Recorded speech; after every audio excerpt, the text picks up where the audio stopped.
boa noite. Nós começamos o Redação TV de hoje falando sobre justiça.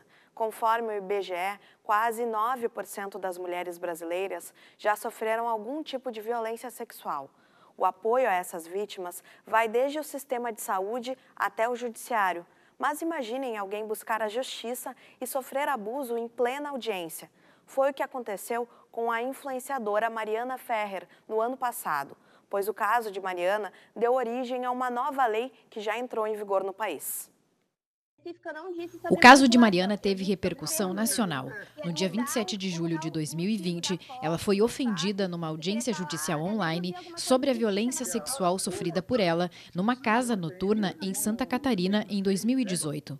O advogado de defesa do acusado exibiu fotos sensuais de quando ela era modelo, dizendo que jamais teria uma filha daquele nível, entre outras humilhações, diante de um juiz, um promotor e um defensor público. Acontecendo, todos vocês. Chorar não é a explicação. Não adianta vir com esse teu choro simulado, falso, e essa lágrima de crocodilo. Essa audiência, e por sorte que foi uma audiência que foi publicizada, não é? Porque, em geral, as audiências não são publicizadas e as mulheres sofrem esse tipo de constrangimento e violação de direitos dentro de audiências, né? E não só dentro de audiências, mas também nos tribunais do júri, por exemplo, né? Então, ela expôs uma situação que as feministas já denunciam desde a década de 70. Ou seja, um comportamento que se repete há muito tempo. Essa mulher, que chamaremos de Laura, preservando sua identidade, passou por situação semelhante em maio deste ano. Ela pediu o divórcio após 20 anos de um casamento em que sofreu todos os tipos de violência.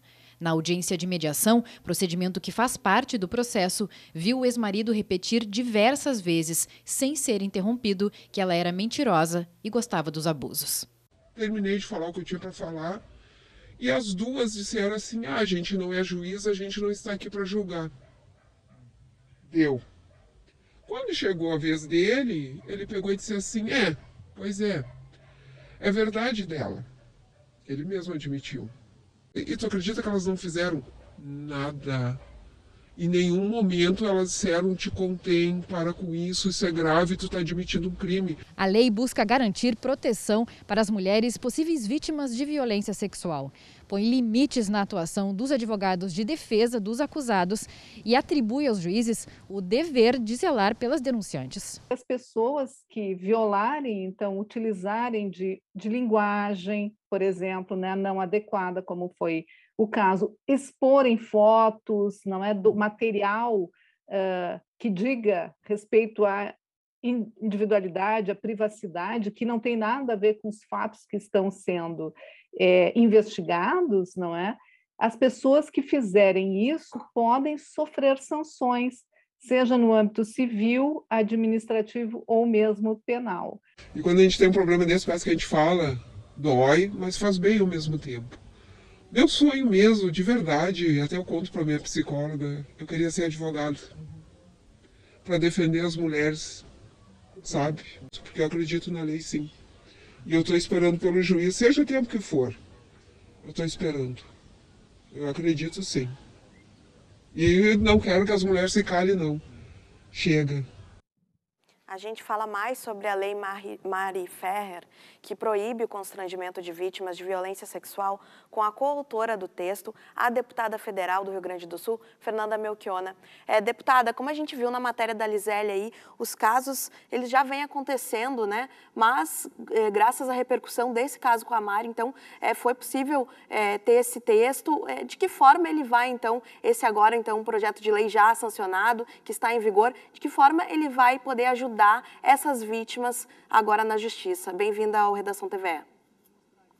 Boa noite, Fernanda. É um prazer estar contigo e com todos os telespectadores da TVE para falar um pouco dessa legislação, né, que é um avanço importante no sentido de garantir que materiais de linguagem imprópria, violência, coação não possam ser utilizados com as vítimas durante o processo judicial e que também obriga o juiz ou a juíza, né, que está atuando no momento que ocorrer uma violência desse tipo, a atuar. A lei obriga que a juíza ou o juiz tenha que intervir, né, justamente criando uma série de responsabilizações no campo civil, penal e administrativo, né?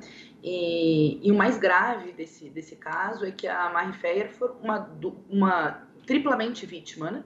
De um caso gravíssimo de estupro, um dos piores crimes contra nós, né? Majoritariamente contra as mulheres. Depois, vítima do próprio Poder Judiciário no momento em que o advogado de defesa desrespeitou, a violentou, e o Judiciário silenciou e depois, inclusive, absolveu o investigado no caso do estupro. E não é um raio no céu azul, né, Fernando? O Brasil tem altos índices de estupro, são cerca de 43 mil casos por ano.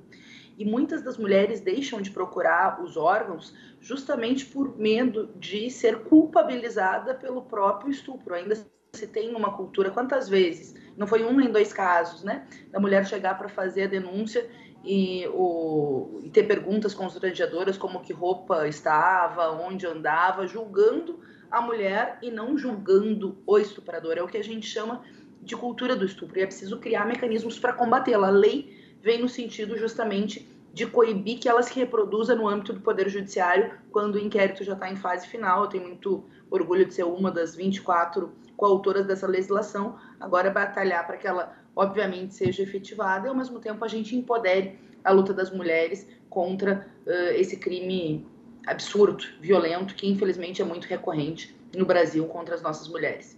A senhora também está em contato, né, com o Conselho Nacional de Justiça para que casos como esse não se repitam, né, para que possa haver a aplicação realmente da lei? Exato, na verdade eu oficiei o Conselho Nacional de Justiça pedindo que investigasse a conduta do juiz, porque, né, no vídeo fica claro, ele não intervém, ele não fala nada e obviamente quando a gente silencia, a gente é conivente com a violência. E o advogado de defesa teve uma postura criminosa, né, que na legislação já seria aplicada como um crime, né, e ao mesmo tempo o crime de coação, né, ela inclusive aumenta penas para o crime de coação, a legislação aprovada. E ao mesmo tempo o juiz também, ao não se manifestar, negligenciou, né, e a lei obriga então que o juiz ou a juíza seja obrigado, né, a intervir nesses casos. Deputada, a gente segue falando de violência, mas agora é violência política, né? Isso porque agora aqui em Porto Alegre hoje, a bancada negra aqui da Câmara de Vereadores, ela fez, né, um boletim de ocorrência por conta de ameaças de morte, né? Essas foram recentes, né, contra as vereadoras Dayana Santos, Karen Santos e Laura Cito. Mas também o vereador Matheus Gomes e a vereadora Bruna Rodrigues também já haviam recebido mensagens, né, ameaças de morte. Então, eles se reuniram e fizeram esse boletim de ocorrência. Outros, também havia relatos com relação a outros agentes políticos, inclusive aí da Câmara dos Deputados, né, se atribui a um grupo político que estaria fazendo essas ameaças. Como é que a senhora avalia isso e de que forma a Câmara dos Deputados está monitorando, então, esses ataques tão graves, né? O conteúdo, para o pessoal de casa saber, né, continha aí ataques racistas, homofóbicos e lesbofóbicos também, né? Além de, logicamente, da ameaça de morte. Olha, Fernando, eu acho gravíssimo. Primeiro, eu quero me solidarizar com a bancada negra, né, com a vereadora Karen, com o vereador Matheus, com a vereadora Dayana, Laura Cito e Bruna Rodrigues. E não é um caso recorrente. Esse grupo é conhecido, um grupo de extrema-direita, né, da Deep Web, que se apropriou de um endereço oficial, um CPF, de uma pessoa real, que não tem nada a ver. Eles se apropriaram desta identidade, usam essa identidade para atacar sistematicamente, ameaçar de morte com ameaças, né, e ataques racistas, misóginos, machistas. Já aconteceu com personalidades federais, com deputadas federais como a Thalíria Petroni, com deputadas estaduais como a Renata Souza, ambas do PSOL também, né? E não se pode passar impune, né? O fato é que se demora a chegar na autoria desses crimes que ameaçam de forma recorrente vereadoras mulheres, deputadas mulheres, negras e negros, as mulheres trans eleitas na eleição também de 2020 sofreram muitos ataques. E então Bom, o boletim de ocorrência, claro, é o primeiro passo. Os vereadores também peticionaram, marcaram reunião com a presidência da Câmara de Vereadores para medidas de segurança. Agora, o que se precisa é avançar nas investigações, né, cibernéticas, dos crimes cibernéticos, para identificação e responsabilização individual desses autores, porque não se pode minimizar ou silenciar. É preciso a publicidade para proteger os nossos vereadores e vereadoras e mostrar que a política é lugar, né, e tem que ter mais mulheres, mais negros e negras, mais jovens, mais comunidade trans, mas também cobrar os órgãos que os responsáveis sejam identificados. Nós somos no país da Marielle Franco, nossa vereadora do Rio de Janeiro, executada, né, em 2018, e ainda hoje um crime sem justiça, né? Não se tem a definição de quem mandou puxar, de quem pagou para que se puxasse o gatilho que vitimou nossa companheira Marielle Franco. Acaba sendo um salvo-conduto para crimes políticos. Então, né, primeiro, seguir lutando por justiça para Marielle, claro, mas também lutando aqui para que as autoridades investiguem e identifiquem os autores dessas ameaças racistas e ameaças de morte, né, Fernanda? Na verdade, elas são ameaças de morte. Eu já me coloquei à disposição para também fazer a vinculação aqui, né, com os investigadores desses crimes cibernéticos. Esse grupo é bem conhecido, né, já ameaçou diversas personalidades de várias partes do país. Falei ontem na reunião da executiva do partido, estava a deputada Luciana Genro, o vereador Matheus, em que se levou o caso, né, e também colocar o caso aqui na Comissão de Direitos Humanos da Câmara Federal para seguir dando visibilidade, exigindo proteção aos nossos companheiros e companheiras e, claro, justiça, que sejam identificados os autores, né, para que sejam responsabilizados. Tá certo, muito obrigada pelos esclarecimentos, deputada federal Fernanda Melchiona. Uma boa noite para a senhora. Uma boa noite para ti, uma boa noite para todos os nossos telespectadores. E foi publicado no Diário Oficial desta terça-feira o decreto que institui nos concursos públicos do Estado cotas para pessoas trans e população indígena. O texto determina a reserva de 1% das vagas para estes públicos, sem alterar as cotas já existentes para pessoas negras e com deficiência. O decreto também amplia a reserva de vagas para contratos temporários e estágios no setor público. Conforme a Procuradoria-Geral do Estado, a média de vida da população trans é de apenas 35 anos e grande parte dos indígenas gaúchos vive em situação de extrema vulnerabilidade social e econômica. Vamos agora atualizar os números da pandemia no Rio Grande do Sul com as informações da Secretaria da Saúde.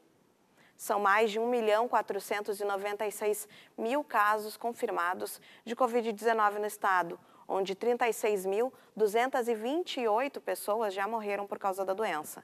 19 destes óbitos foram notificados nas últimas 24 horas. No mesmo período, foram registrados 830 novos casos. Passa de 4.000 o número de pacientes em acompanhamento com o vírus ativo e aproximadamente 1.456.000 se encontram recuperados. A taxa de ocupação de leitos de UTI caiu para 54,8%. E o julgamento dos acusados pelo incêndio na Boate Kiss entrou hoje no 7º dia. A terça-feira começou com um depoimento de uma testemunha convocada pela defesa. Na sequência, foi a vez de uma arquiteta que falou na condição de informante. Ela contou que foi procurada em 2012 para colocar papel de parede na boate. Na época, a arquiteta foi informada que o proprietário da Kiss estava fazendo a transposição do palco e alertou para o risco de não ter responsável técnico na obra. Neste momento, está sendo ouvido o ex-chefe do 4º Comando Regional dos Bombeiros de Santa Maria, primeiro condenado pelo incêndio. No depoimento, ele disse que o alvará que a Kiss tinha estava vencido, mas não era objeto de interdição. Você acompanha ao vivo as imagens do julgamento pelo canal do Tribunal de Justiça no YouTube.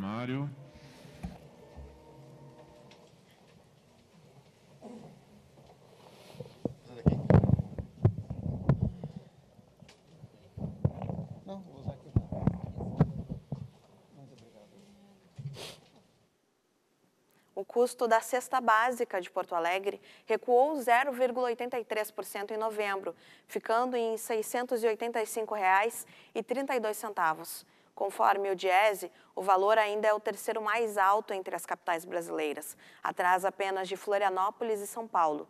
No acumulado do ano, o valor do conjunto de gêneros essenciais aumentou 11,3% na capital gaúcha. Depois do intervalo, tem a previsão do tempo e as informações da cultura. Em Porto Alegre, um final de tarde com muito vento e céu limpo. Neste momento, no alto do Morro Santa Teresa, a temperatura é de 22 graus.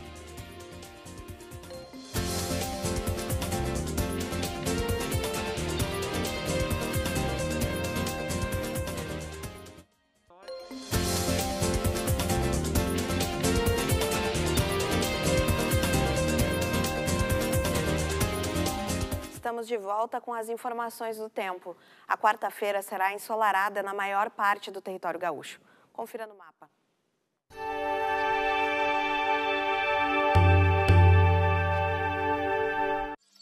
Na faixa leste, um dia mais nublado, especialmente na Grande Porto Alegre.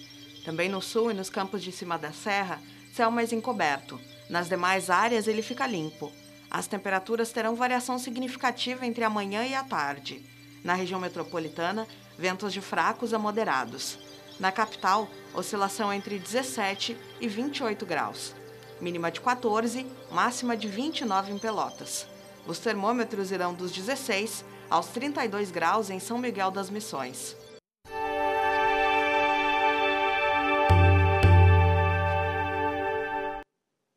Desenhos de Olívia Girardello é a mostra que fica até 18 de dezembro no anexo 535, no Centro Histórico. A primeira exposição da psicóloga tem um apelo decorativo e uma expressividade de tons e texturas em pastel sobre papel, em grande formato e em linguagem identificada com a arte naif.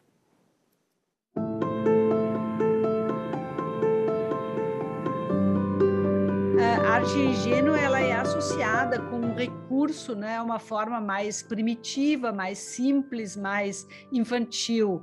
Agora, quando eu falei assim, quando eu escrevi um pouco sobre a obra da Ulli, em ingênuo, né, eu deixei bem claro que se trata do refinamento, né, daquilo que Nietzsche chama o ingênuo, que é simplesmente o recurso a algo que se aproxima daquilo que no homem tem de criatural, né, tem de simples e quase inacessível, né, a linguagem conceitual, a linguagem, digamos, comunicativa. A Olívia, ela é psicóloga, mas sempre esteve ligada com as artes, desde a infância, e ela, durante 3 anos, desenvolveu esses trabalhos, e agora estão lá para todo mundo poder ver também. Ela aborda o rosto humano, a expressividade humana com a expressividade dos animais, e com isso ela cria um estranhamento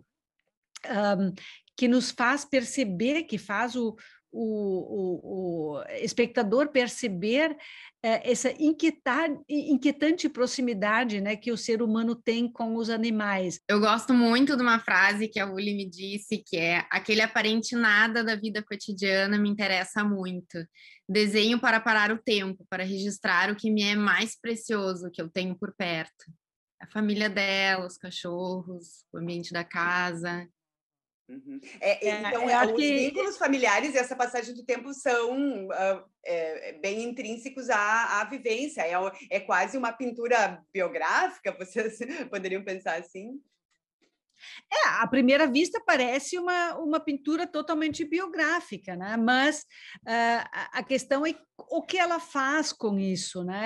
O que me atrai também na obra da Ulli é o fato de ela não cair nas ciladas da facilidade atual, né? Ou seja, as tendências são para o lado da fragmentação, para o lado da abstração, e a Ulli não se deixa puxar por esse lado. Ela é sutilmente ingênua na medida em que ela se atém, né, à pintura figurativa, o que pode parecer não contemporâneo, né, mas ela dá um toque extremamente contemporâneo a essa figuração. Ela usa livremente os materiais, ela tem trabalhos em caneta Bic, nanquim, grafite, aquarela, acrílico. Tinha o nanquinha na parede de trás também, sim, agora eu tinha me esquecido, Mas esses trabalhos grandes, tem alguns ali na exposição que são em grafite, mas a maioria é em pastel. Ela gosta muito do pastel porque é um material que tu pode trabalhar usando o dedo, né, direto no papel.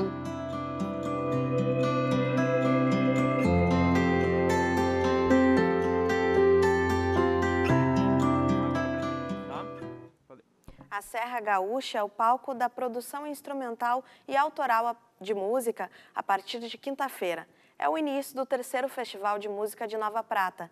As apresentações vão acontecer na Praça da Bandeira, com transmissão gratuita pelas redes. Quem nos traz mais detalhes do evento é o curador, o Lucas Volpato. Lucas, então o evento nesse ano é híbrido, né? Aproveitando essa retomada dos eventos, como é que foi pensada a programação? Bem-vindo à redação. Boa noite, Fernanda. Boa noite a todos os telespectadores. Então, a gente estava trabalhando até pouquíssimo tempo atrás com a possibilidade de fazer uma edição unicamente online, né? E quando a gente percebeu, então, que os protocolos estavam sendo mais permissivos, né? Que a situação estava um pouco mais controlada, então, em conversa aqui com o pessoal do Poder Público Municipal, a gente achou que dava, então, para fazer a nossa edição tradicional, né? Que é no palco da Praça da Bandeira, num ambiente ao ar livre, né? E aí, claro, dessa vez vamos aderir, né? E acho que já veio para ficar aí a transmissão online, então que vai ser transmitido pelos canais do festival e também pela Cubo Play. E são, então, 2 noites de apresentação, tem também uma mostra paralela e as oficinas. Ainda dá para o pessoal se inscrever também para essas diferentes atividades? Com certeza, a gente tem 2 oficinas abertas para inscrições, que é uma oficina de home studio com o André Brasil e uma oficina de violão fingerstyle com o Jonatas Ferreira. Os links das inscrições estão no Instagram do festival, né? Além disso, a gente tem 2 oficinas que são voltadas para escolas, né? Uma para ensino médio, que é de História da Música Brasileira, e uma para o ensino fundamental, que vai ser com o pessoal da banda Yangos, que eles vão falar sobre os instrumentos que eles utilizam, né? A mostra paralela que tu falaste, ela foi um edital que a gente sempre fez para trazer grupos, novas atrações ao festival, né? Mas esse ano ela teve um novo formato que a gente estava considerando que seria uma edição online. Então a gente fez uma seleção de clipes. E aí tivemos 4 clipes ganhadores, né? Um total de 28 inscritos. E esses 4 clipes selecionados vão ser transmitidos durante a programação do festival.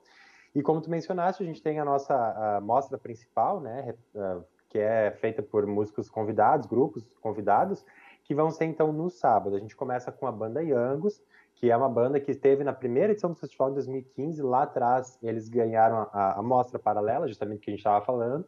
Depois, eles foram indicados para o Grammy Latino, uma banda que cresceu muito. E hoje, eles são nossos convidados, estão voltando aqui a Nova Prata. Depois, na sequência, a gente tem uma junção inédita de 2 músicos já com uma trajetória vasta aí na música instrumental, que é o Fernando Duó, na percussão, e o Zé Montenegro, na bateria.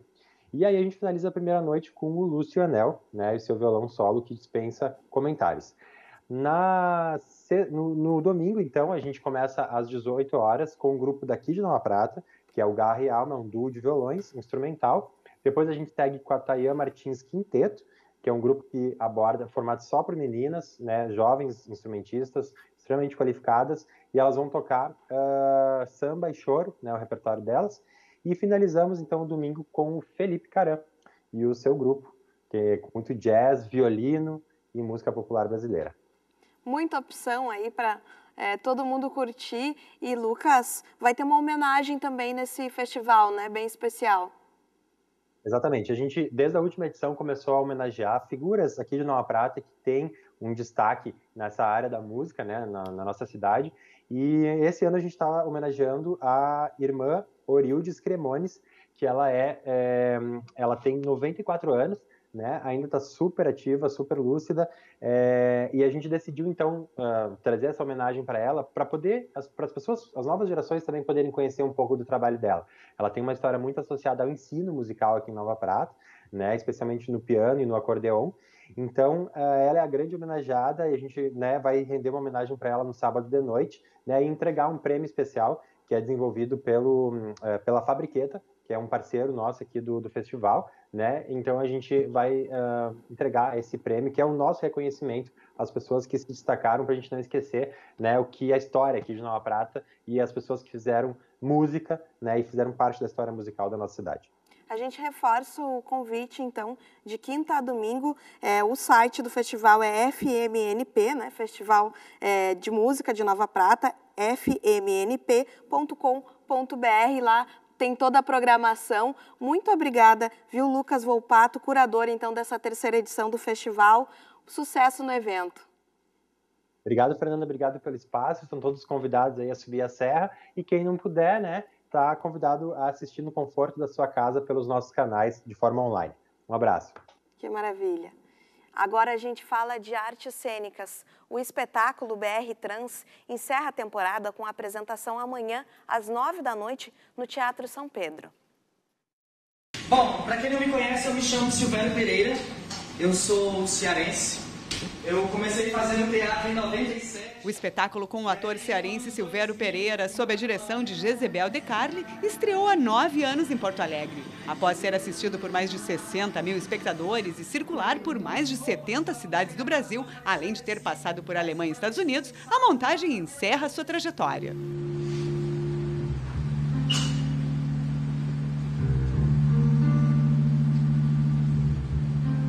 Criado a partir de fragmentos de vidas reais, o espetáculo BR Trans versa acerca de histórias presentes no cotidiano de pessoas do universo LGBTQIA+, onde o preconceito e a violência são imperativos. Entretanto, a peça não se restringe somente a episódios tristes. Ela exalta casos de empatia e fraternidade que garantem à obra perpetuar momentos comoventes de humor e profunda humanização. Eu vou pra rua, eu vou pra noite, eu vou pra chuva, porque o universo chora. E vocês querendo ou não acreditar em algum lugar desse fim de mundo, alguém tem que chorar por isso. Idealizada por Silvério, tem como campo temático e narrativo o universo de travestis, transexuais e artistas transformistas brasileiros. O processo cênico, antropológico e documental traz à cena histórias de solidão, superação, medo e empatia. Recortes de vidas e vidas recortadas a partir da pesquisa de Silvério, entre conversas pelas ruas e casas de shows do país.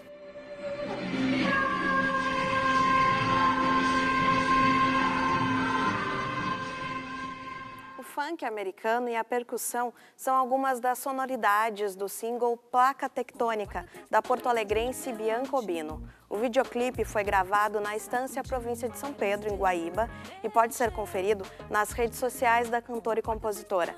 Você confere um trecho agora e, na sequência, tem as notícias nacionais do Repórter Brasil. Boa noite e se cuide. A vida que era simples não aponta em outra direção e eu não dou conta dessa variação. Vem me contar tudo que te leva a me encontrar, que eu tô aqui com o coração na boca, na maré que vai e volta. Pedra dura, água rebateu e mexeu com a placa tectônica do meu íntimo. Sacudiu o mar inteiro.